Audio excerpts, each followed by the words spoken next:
Hello student, कैसे हैं आप सब। एक बार पुनः से कोचिंग क्लासेस पर स्वागत है। चलिए बहुलक से हम फास्ट रिवीजन प्यारे बच्चों सारे ऑब्जेक्टिव कर लेते हैं। आपको मैं बता देना चाहता हूं परीक्षा बोर्ड का सारा ऑब्जेक्टिव आप लोग कर लो, इससे बाहर ऑब्जेक्टिव नहीं आने वाला प्यारे बच्चों, क्योंकि आपके 3 अंक के ऑब्जेक्टिव आने हैं। तो परीक्षा बोर्ड में बहुत कुछ ऑब्जेक्टिव है, तो फास्ट रिवीजन करते हैं, फटाफट शुरू करते हैं।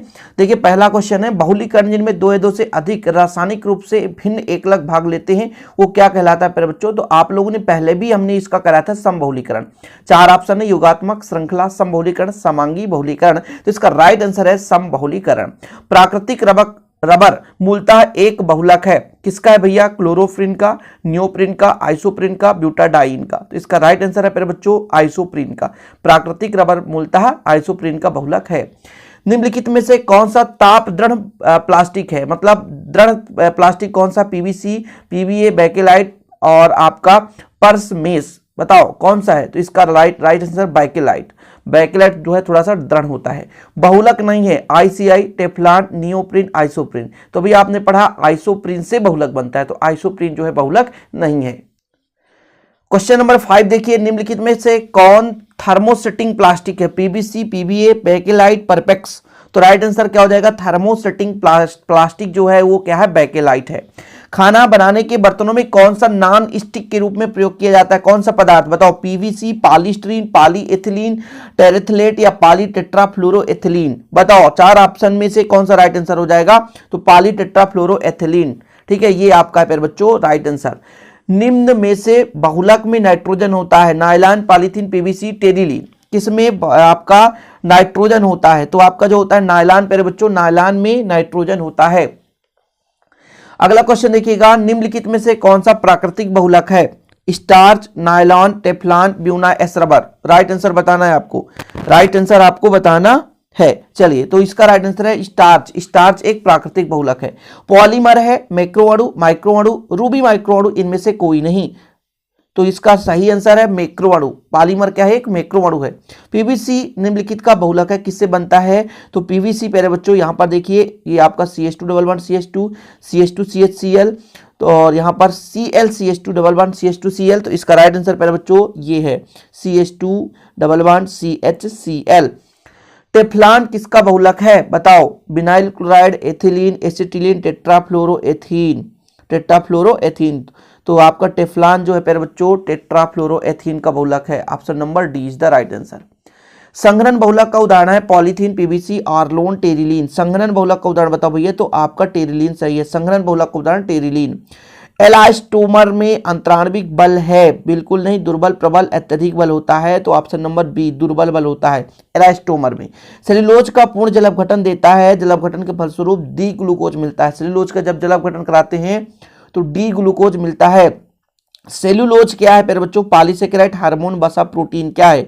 तो सेल्यूलोज एक आपका पॉलीसेकेराइड है। बहुलक नहीं है, बताओ। PVC, DNA, DDT, starch.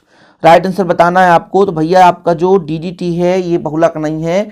ठीक है, आगे देखियो। नायलॉन उदाहरण है पॉलीएमाइड का, पॉलीथीन, पॉलीएस्टर, पॉलीसेकेराइड का।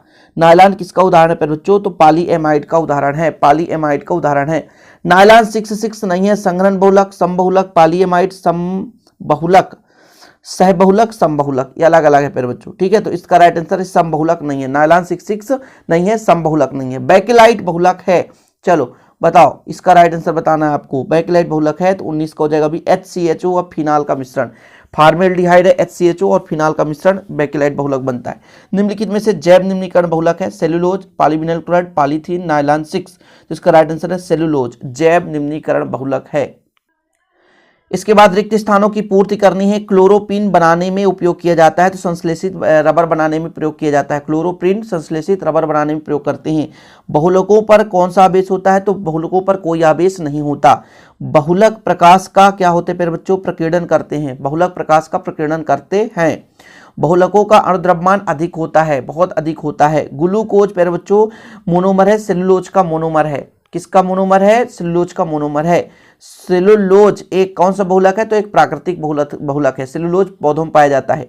एथिलीन ग्लाइकॉल तथा थैलिक अम्ल का बहुलक क्या कहलाता है बच्चों? तो ग्लिप्टल कहलाता है। क्या? ग्लिप्टल कहलाता है। रबर किस प्रकार का बहुलक है? तो प्राकृतिक बहुलक है। रबर का बल्कनीकरण किसका उदाहरण है? तो इलास्टोमर का उदाहरण है। बेकेलाइट एक तापद्रढ़ प्लास्टिक है। कैसा है? तापद्रढ़ प्लास्टिक। नायलॉन 6 को क्या कहा जाता है? पेरिलीन कहा जाता है। नायलॉन 6 को पेरिलीन कहा जाता है। टेफ्लॉन किसका बहुलक है? तो टेट्राफ्लोरोएथिलीन। ऑब्जेक्टिव में भी आपने पढ़ा टेट्राफ्लोरोएथिलीन। चलिए ये राइट आंसर यहां पर लिखे हैं। पहले बच्चों आपको फास्ट रिवीजन करना है, बस आपको पेपर के पहले पढ़ लेना है। इसमें ग्लिप्टल का बताना है आपको, तो ग्लिप्टल का हो जाएगा पॉलीएथिलीन ग्लाइकॉल थैलेट। ठीक है। नायलॉन 6 प्यारे बच्चों एपिडिक अम्ल का हेक्सामिथिलीन डायमीन। नायलॉन 6 है भैया कैप्रोलैक्टम। PMMA इसका हो जाएगा ल्यूसाइट। पाल्मोवेयर इसका हो जाएगा मेलामाइन।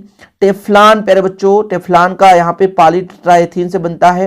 टेरिलीन जो आपका डेक्रान है।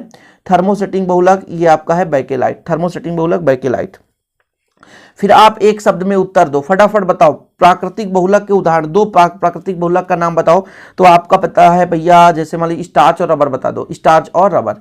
योग बहुलक के दो उदाहरण बताओ, पॉलीथीन और पॉलीप्रोपिलीन। Polythene polypropylene. इसका मैं फोटो आपको सेंड कर दूंगा टेलीग्राम में। टेलीग्राम का लिंक डिस्क्रिप्शन पे मिलेगा, वहां पे ज्वाइन कर लेना।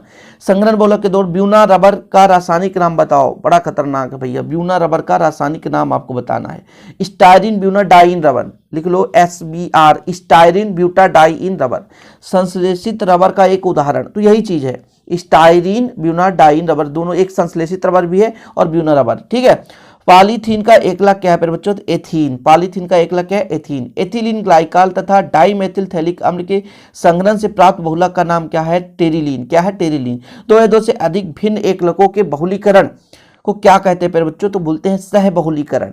टायर के धागे बनाने प्रयुक्त बहुलक का नाम बताओ। नायलॉन 6 का प्रयोग किया जाता है टायर बनाने में। कैप्रोलैक्टम के बहुलीकरण से क्या प्राप्त होता है? तो नायलॉन 6 ही प्राप्त होता है। नायलॉन 6 टायर बनाने में नायलॉन 6 का प्रयोग करते हैं। इसके बाद कभी कभी ये भी प्यारे बच्चों जैसे अति लघु उत्तरीय प्रश्न है, ये आपका आ जाता है PVC का रासायनिक सूत्र, तो इसे आप लोग याद कर लेना। प्रत्यास्थ बहुलक का एक उदाहरण बताओ। बल्कनीकृत बहुलक प्रत्यास्थ बहुलक का उदाहरण है। नायलॉन 6 का उच्च गलनांक होने के कारण क्या है? तो नायलॉन 6 में श्रृंखलाओं के मध्य प्रबल हाइड्रोजन बंद हो जाता है, अतः गलनांक उच्च होता है। क्रियात्मक समूह के आधार पर टेरिलीन किस प्रकार का बहुलक है? तो टेरिलीन एक पॉलीएस्टर वर्ग का बहुलक है। ठीक है, ये आपको याद कर लेना प्यारे बच्चों। बस यहाँ से तो ऑब्जेक्टिव ही आना है, ज़्यादा कुछ आना नहीं है। तो उम्मीद करता हूँ आप लोग इसे तो रिवीजन कर ही लेंगे। साथ में आपका क्वेश्चन बैंक है प्यारे बच्चों। क्वेश्चन बैंक से भी आपके बहुत सारे ऑब्जेक्टिव, लेकिन सब मिलेंगे, पूरे के पूरे क्वेश्चन बैंक से मिलता जुलता ऑब्जेक्टिव है। आप लोग इतना तैयार कर लिए तो क्वेश्चन बैंक भी रटना ही नहीं पड़ेगा। यहाँ पे क्वेश्चन बैंक आप देखो, फटाफट एक बार रिवाइज कर लो। छोटा सा यहाँ पे क्वेश्चन बैंक अभी देख लो, ज़रा 3 मिनट लगेगा। निम्नलिखित में से कौन सा जैव निम्नीकरण बहुलक है? तो जैव निम्नीकरण सेलुलोज है प्यारे बच्चों। निम्नलिखित में से रैखिक श्रृंखला बहुलक में से सही है? तो उच्च गलनांक और उच्च क्वथनांक, उच्च गलनांक एवं क्वथनांक। ठीक है, चलिए ऑप्शन नंबर सा। निम्नलिखित में बहुलक नहीं है, बताओ। PVC, DNA और DDT, RNA। तो DDT आपने पढ़ लिया। बेकेलाइट किसके साथ मिलता है? तो फॉर्मेल्डिहाइड के साथ मिलता है। फिनाल और फॉर्मेल्डिहाइड बनाते हैं तो बेकेलाइट बनता है। ठीक है, फिनाल और फॉर्मेल्डिहाइड से बेकेलाइट बनता है। निम्नलिखित में से कौन सा श्रृंखला बहुवृद्धि बहुलक है? तो प्रोटीन। ठीक है, क्या? Option number the protein.